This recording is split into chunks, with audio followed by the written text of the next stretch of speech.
And welcome back, everybody.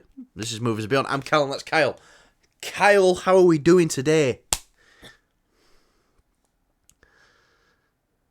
going to be tits and Joker. Which we was excited about. You was very excited about it. Well, I did have a conversation with someone in the comments, and I said it could be a bait and switch, and it could be some Joker sausage.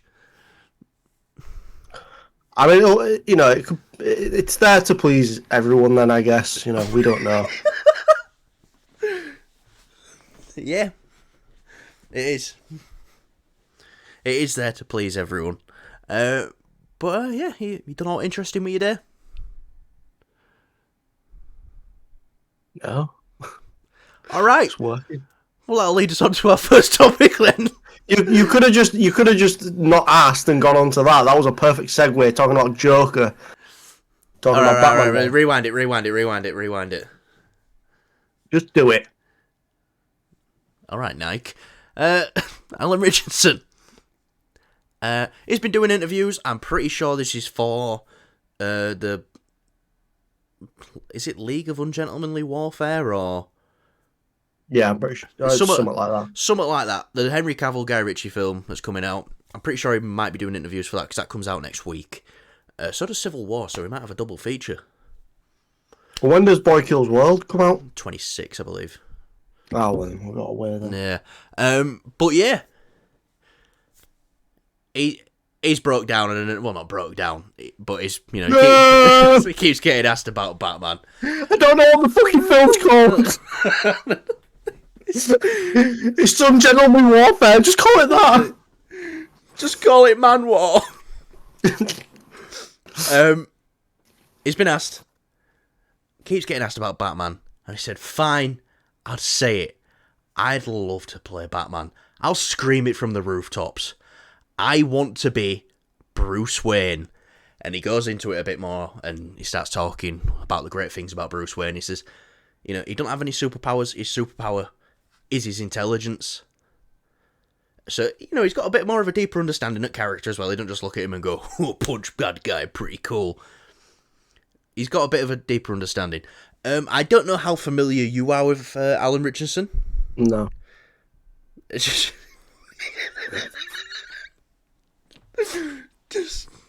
just no. Just no. I know he's in, obviously, is it Jack Reacher, which is on Amazon Prime. I've yet to watch it. I don't want to, but I've got too many shows I need to try catch up on. So yeah, you've got so many shows you need to catch up on. I don't think you'd watch anything if I didn't sit next to you and made you watch it. No, I would. But yeah. Is Jack Reacher, Reacher, is great in that. He wants to be Batman from the way, he's sounding a bit cryptic the way he's talking, but most people do. It's like it's like they don't want to give too much away, and they sound like, ooh, does he already know something? Yeah, I like this casting as Batman. It's my second favourite pick, though. I'm still very much in camp Jensen Ackles for Batman, but it does depend on what type of Batman they want. I know they've already got their detective Batman in the Batman. They probably want to do something drastically different, and what is drastically different from Robert Pattinson is Alan Richardson. In every way. Big beefy guy. Yeah. It'd almost be like a bat flick almost kind of thing. Yeah. Like a younger... Sorry, I'm just going to turn here because one of those lights just keep going in my eye. Alright, nice. I wish you had more lights in your eyes. All the light in my eye. How sweet. But... No, literally you are the light in my eye. Alright. Now. Okay. Would you be happy with Alan Richardson being Batman? And if not, who do you want? It could be anyone. It could be Wesley Snipes if you really wanted. See, I just really want Ryan Reynolds. I'm joking. I know you don't.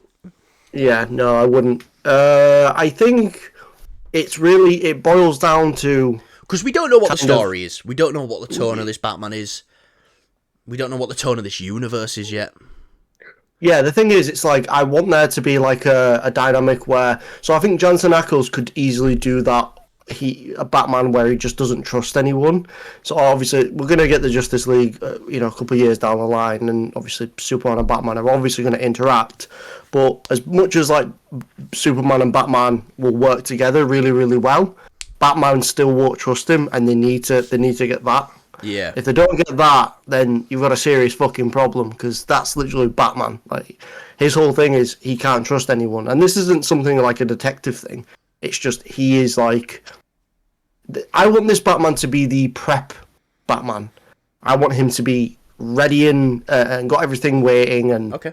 He's ready to go for it, kind of thing. I like Because that. we've kind of seen that with Batfleck a little bit, but we kind of see him just kind of be going into that and prepping. I'd like to see this Batman already prepped. Yeah. He's already had a couple of years on the job. Not old man Batman or anything like that, but just something a bit more experienced. Yeah. Midway through his career. Because as Robert Pattinson's my favourite Batman. He didn't even have like smoke bombs or anything yet. Like, you see him discover that in the third act when he puts the little explosive on the fire extinguisher or the smoke machine thing.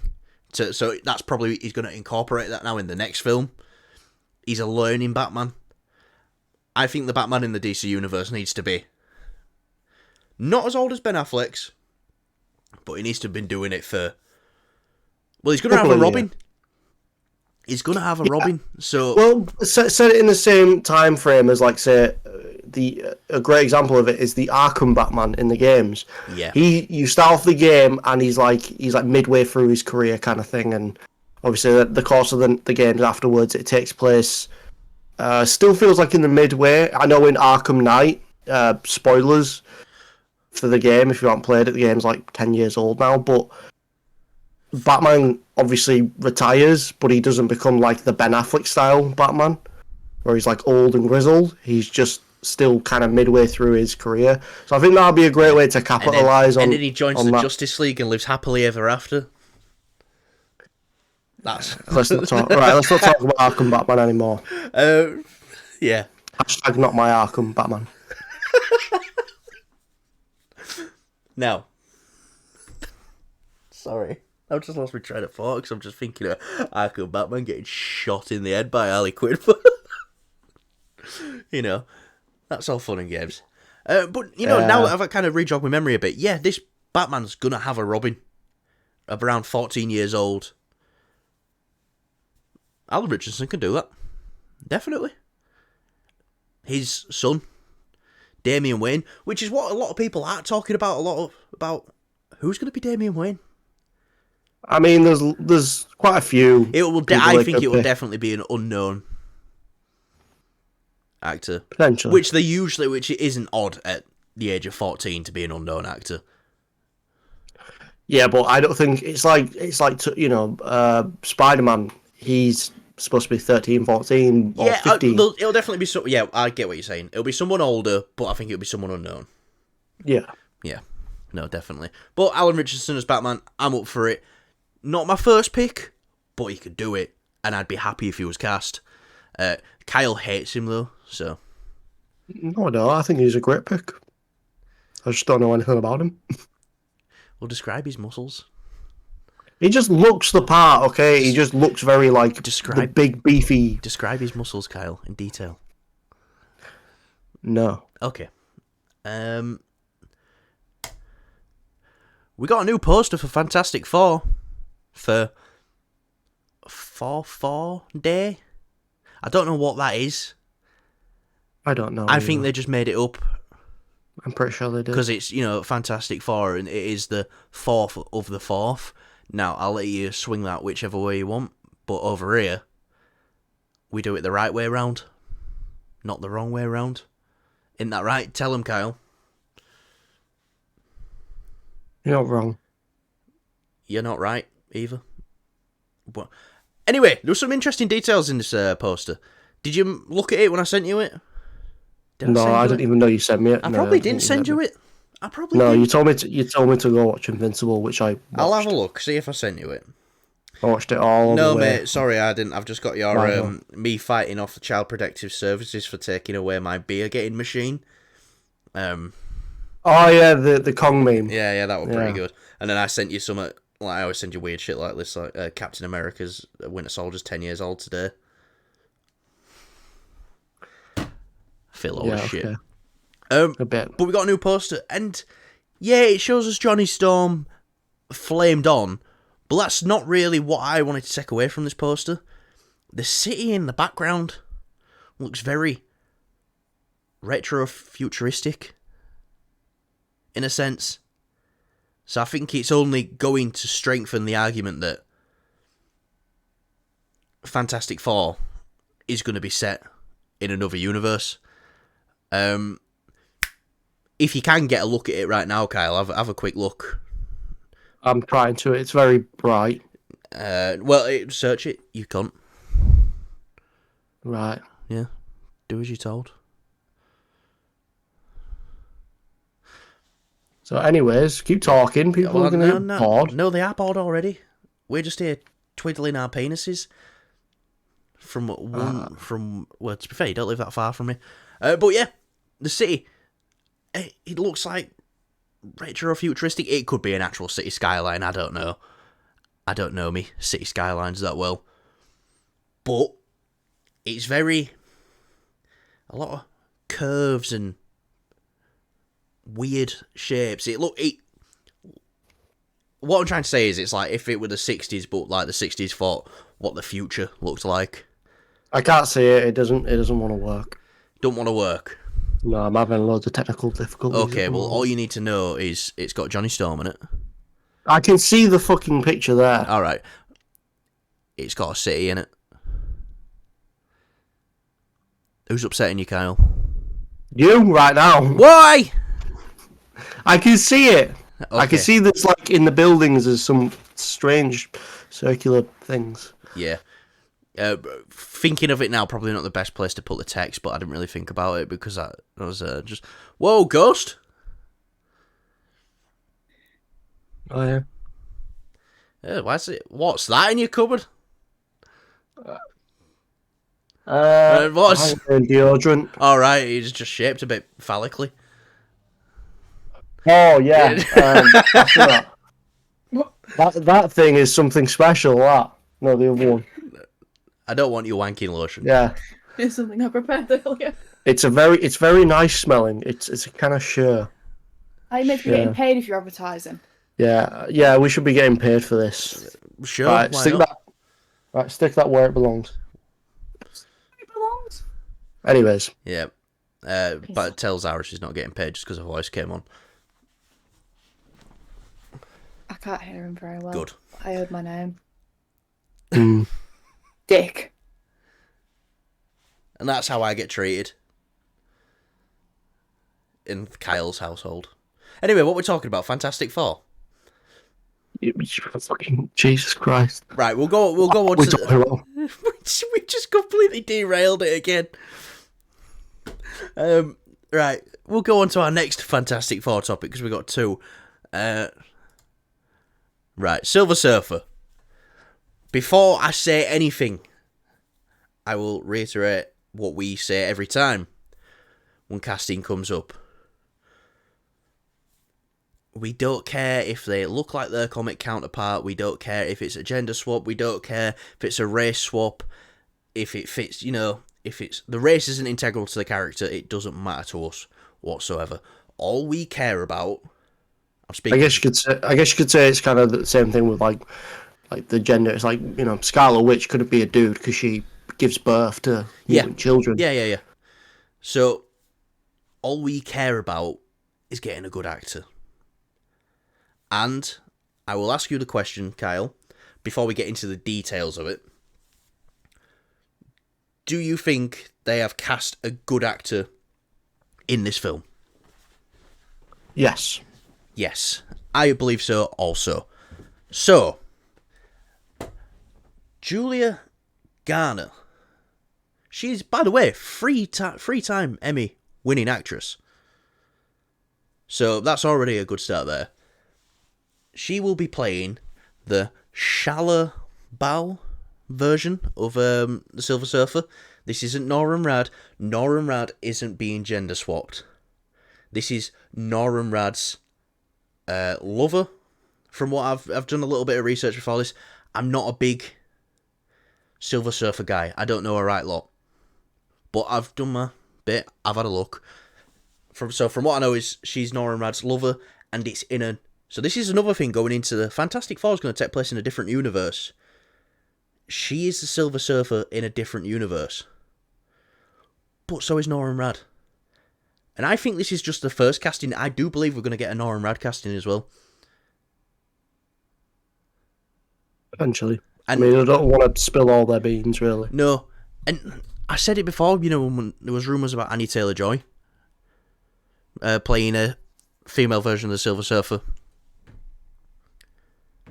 They're saving Norrin Rad for something bigger than the first Fantastic Four film. This will be the Fantastic Four's first in and out sort of villain. There's rumours now that we're going to be hearing a Galactus casting soon, which obviously makes sense with a Herald of Galactus. But what do you think of this casting? What do you think of the... So, I've only ever seen her in... I've seen her in two things, I think. One I can't recall, but the first one that I sort of got to really know the actor is Ozark, which is, I believe, on Netflix. It's a Netflix show. So good. It's really good. I've yet to finish it. I'm on the final season, because as I was watching it, the final season wasn't out, so I just didn't... obviously, I couldn't watch it, and I just sort of completely... like, not forgotten. It's just kind of like, I need to sit down and watch it. But I've just really not had the time since when I first watched Ozarks, I kind of binged it. She's great. She goes from like this sort of, she seems kind of like, she's kind of like on the lower end where you think, she's just a thief in the show. And then like you see she's got a real character, and then she kind of like builds herself up, and she ends up making her own sort of, money laundering empire, I guess. So she's great at doing that. She's great at turning this, what you perceive at first, and then it's just kind of like, oh no, you really get to enjoy this character, and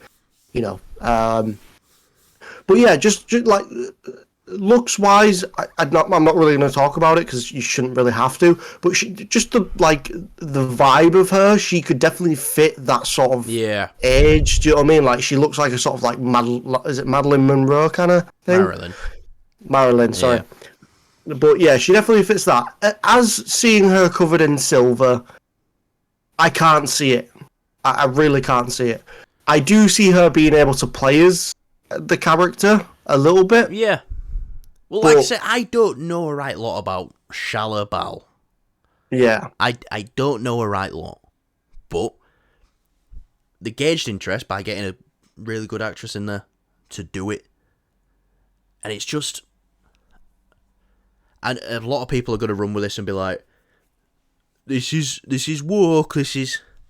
They don't know what the story is. If we can get to the end of the Fantastic Four film and go, no, Norrin Rad would have made a better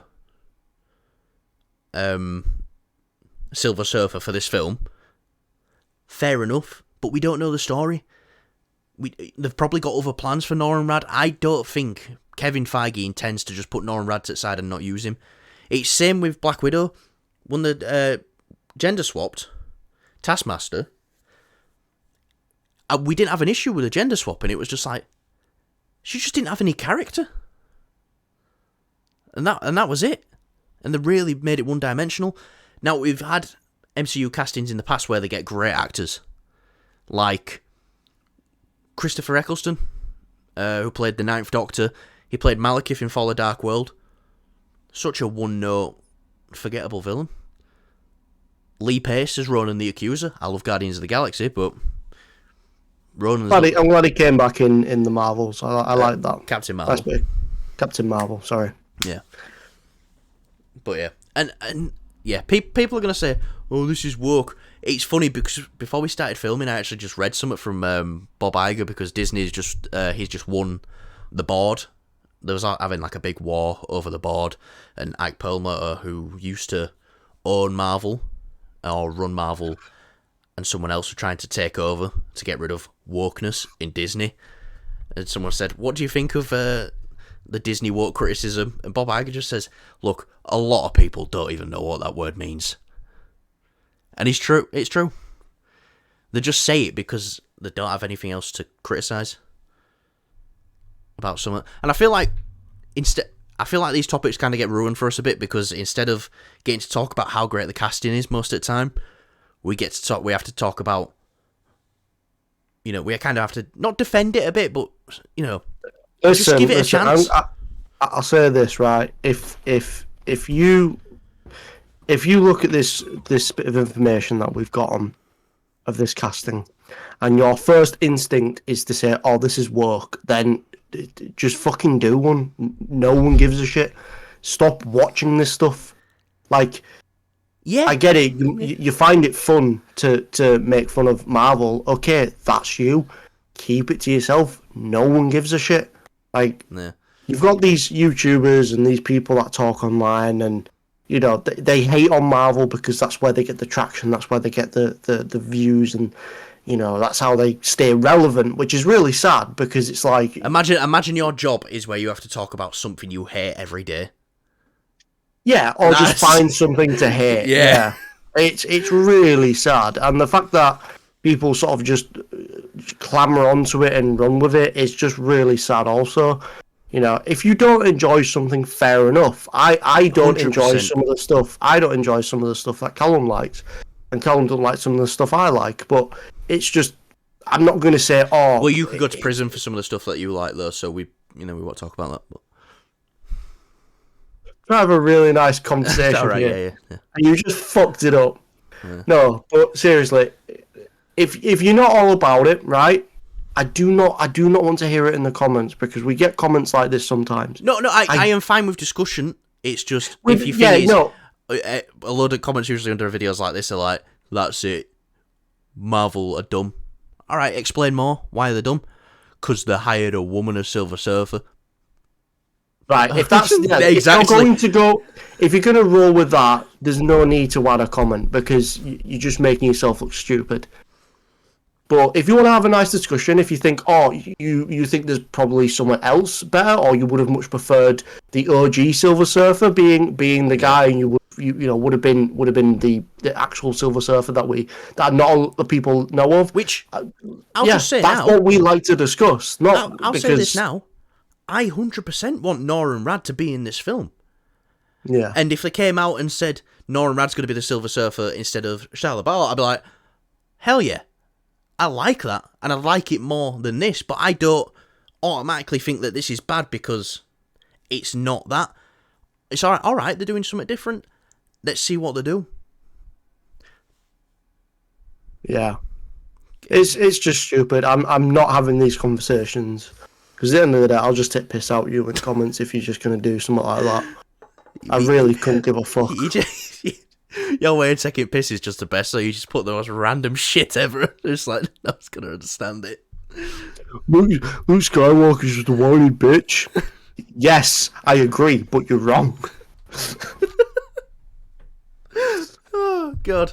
So, yeah, I like the casting. I hate all these sarky guys on YouTube. What the fuck's a sarcasm? So, yeah, I like the casting. Great actress. And we don't know what the story is yet, so let's not jump to conclusion and go, this is going to be terrible because they're doing this. They're not even, I keep saying it, they're not even gender swapping Nora and Rad. They are just using a different character. They have probably got bigger plans for Nora and Rad. That is why they're doing this. But yeah. Anyway, I like the casting. Let us know why you don't like the casting down below, because I can imagine that's probably what we'll get. But yeah, and tell us if you tell us like a genuine reason why you don't like the casting, we'll speak to you. Yeah, but that's what I mean. What I mean. I don't mean in the sense of you don't like it. I'm just saying you don't like it because it's a woman and Marvel's gone work and all this crap. I really don't. Like, oh, but if Marvel gone woke, Marvel gone broke, Disney losing billions of dollars. Do you know what? I don't give a fuck! Oh my god. Where'd you get that one? I don't know. Oh no. That's probably a working one. Where's this fucking coming from? Unlimited keyboards. Oh, Jesus Christ. Yeah. I could have used that. Damn. Sorry, I just had to. Anyway, next topic. Thought I'd lighten it up a bit. That's a nice surprise for anyone who made it to the end of that video. I couldn't hear you as much, but it might come through on your end a bit there. That one's a bit thicker, that one. It hurt a bit more. And I'm going to start this video like that, so they have to go back and watch the other one and think, what the fuck is he talking about? Anyway, Invincible Season 2. The final episode has just aired. I've got a few things I want to say, and then we can get into talking about it. Are we going to do spoilers? Yeah, fuck it. Yeah, we'll do spoilers. The release schedule for this season kind of ruined the momentum a bit.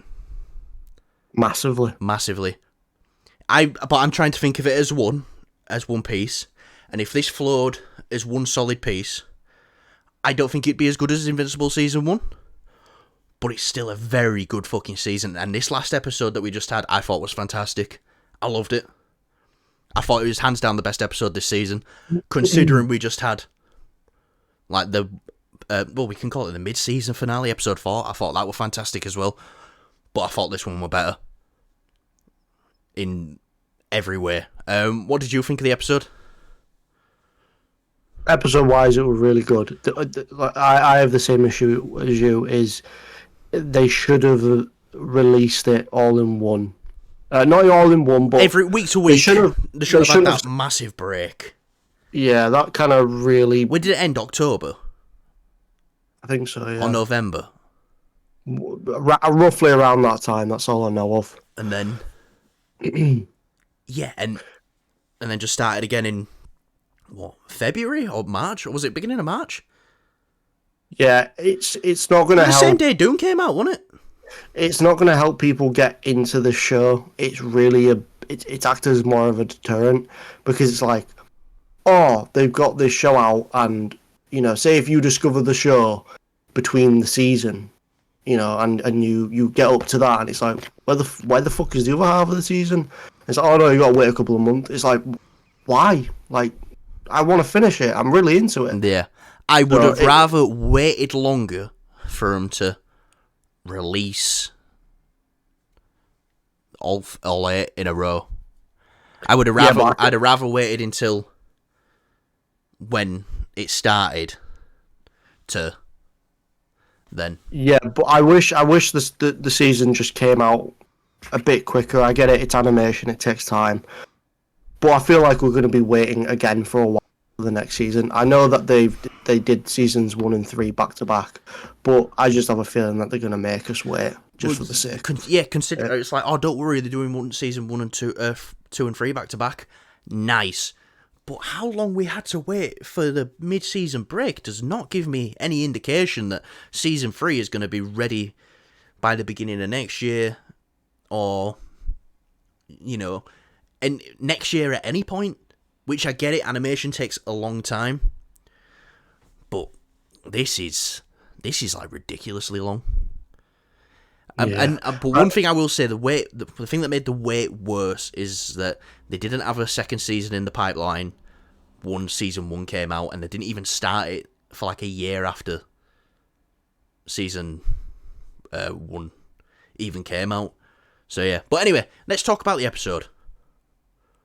What are some of your favourite parts of this episode? I think I know your favourite part anyway, but... I like the little multiversal cameos. They were fun. So you look like you dress like a bat, and your name is... Yeah. It seems kind of lazy. Yeah. So, that, and then obviously it was... I'm pretty sure it was like Arachnid Man. I'm just guessing because he had like an A on his chest. Well, that was obviously Spider-Man. You had the voice actor come back from, I believe it's Spectacular Spider-Man. Josh He was also Keaton, in the, was it? Yeah, Yeah. I believe so. He was also in the Across the Spider-Verse film. Yeah. Yeah. You know, he had a brief cameo in that, and yeah, it was cool to see. It was very, very nice to see. You know, you could just say that's another Spider-Man variant, and you know, Yeah, even when he's talking about multiverse, he says, you came through that portal? And he's like, are you from a different dimension? Yeah, I know a lot of that stuff's been happening lately. A bit too much. It's like a bit of criticism on the whole multiverse thing as well. But yeah, Invincible, I would say, has done multiverse right. In that, they did it excitingly. He was going to all these different dimensions, and he's getting tired, and he's like, fucking hell. yeah.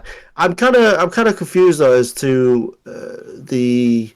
Not confused, but it's just like I felt like because we saw a lot of the evil Invincible, I really thought there would be something more of the story that intertwined with our main Invincible. Later. But I guess not. Oh, okay. Yeah, a lot of evil Invincibles. I think they showed it more here though to show you why Angstrom has this perception of Mark, and it's like, no, he genuinely believes that he's a killer, a mass murderer. He's got like every memory of every single, let's call it variant, because that's the in word right now. He's got every memory of every single one of his variants from across the multiverse that was in that machine. And a lot of them had evil marks. Yeah. So, yeah. But, I kind of liked the, the second part of this as well. After the big fight, and it got a bit quieter. We had time to wind down and just see Mark taking it all in. And when he's flying through the city, well, not through the city, he's just flying. And he actually gets up to the speeds that his dad got up to in the second episode. When he destroys that planet. He's just, you see him just going. I thought that was some great stuff. He flies over to see Amber, but then turns away. I think we can definitely close the book on the Amber thing now for good, probably. He saw she was with her friends. He saw she was happy. And I think that's what he's happy about. Obviously, what Eve said to him. The older version. Mm. Saying that she's always loved him. Which is crazy. Yeah, I have had that kind of spoiled for me a little bit. What do you think of that relationship? Are you happy with it, or? I mean, I don't know because it's not a relationship yet, so I'll just have to wait and see. Yeah, the guidance in that direction. But then again, how Mark were dealing with this shows you why he's human as well. It shows you why he's not felt traumatic. It shows you why he's human. The way he dealt with killing Angstrom Levy, all the things he was saying to justify it to himself, and he still couldn't come to terms with it. Mm-hmm. What do you think? Because they usually show us the gore, but they kind of held back from it and just showed around it. What do you actually think of him? Let's get into Yorkshire terms here. What do you think of him braying him on the floor? Yeah, I don't think it shows us it because it's like he doesn't want to look at it. He doesn't want to remember it, kind of thing. Like he's really. And they don't want to glorify it in this one. Yeah. 100%. Yeah, so it's definitely like, oh, it's very bloody and very gory in a sense, but you don't. It's not pushed to where you see it, kind of thing. It's like it's trying to shy away from it. Yeah. Because that's how Mark feels, which I think is really great, and really great how they did that. Yeah, no, definitely. So yeah, great episode. I'd give this episode a 9 out of 10. I thought it was great. Yeah. Season whole, how would you give it? Season, I think season 1 of Invincible is a 9.5. Mm-hmm. I would give season 2 an 8.5 as a whole. I think it would be higher. I think it'd be higher if that momentum just kept rolling week to week. Yeah. But it feels like we've only just got back into it, and now we're saying goodbye again already. Yeah. So, yeah, momentum is definitely a key thing. You got to keep it rolling, and I think they know that now. And as you know, we're just saying, I still don't have faith that we're going to see this anytime soon. I think there's a higher chance that we get a live-action Invincible project before season 3. I wouldn't go as that far. Well, no, but they've already been working on it, haven't they? Before a 4th season of Invincible, we will have a live-action Invincible, because Seth Rogen's already trying to develop it with Amazon. So, I don't see why we wouldn't have it. So, yeah.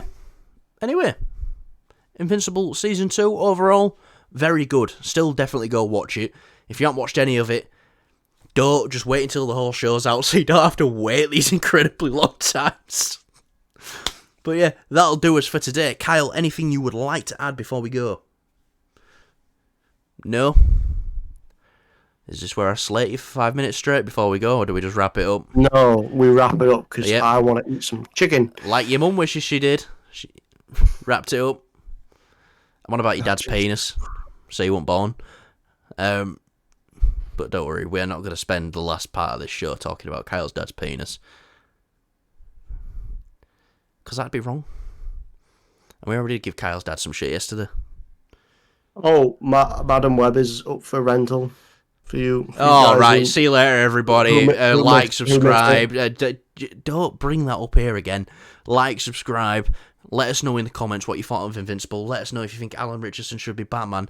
Let us know what you thought about our terrible Fantastic Four topic that we just completely went off the rails and we saw Kyle's dildo in the background. And are you bothered that a woman's going to be Silver Surfer? Let us know, because we'd love to hear about it. See you all later, everyone. Thanks for watching. Goodbye.